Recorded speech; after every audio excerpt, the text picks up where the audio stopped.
Həm arılar nektar toplayır, həm də çiçəklər tozlanır.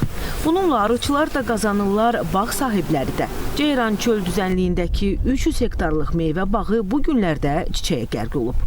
Ağstafanın bəzi kəndlərinin arıçılıq təsərrüfatları da ilk dəfədir bura köçürülüb. Arıçılar öz arıxanalarında bax belə bu cürə xüsusi tərəzilərdən istifadə edirlər. Belə ki, arı ailəsi tərəziyə qoyulur və gün ərzində arıların nə qədər nektar və güləm topladığı müəyyənləşdirilir. Ümumilikdə isə burada olan bütün arı ailələrinin orta hesabla gün ərzində nə qədər məhsul topladığını müəyyən etmək mümkündür. Elə tərəzisiz də görünür ki, arılar fəal işləyib nektar toplayırlar. Amma balın bol olması üçün təkcə çiçək bazası bəs etmir. Ağır keçən qışdan çıxan arı ailələrinə xüsusi qulluq da lazımdır.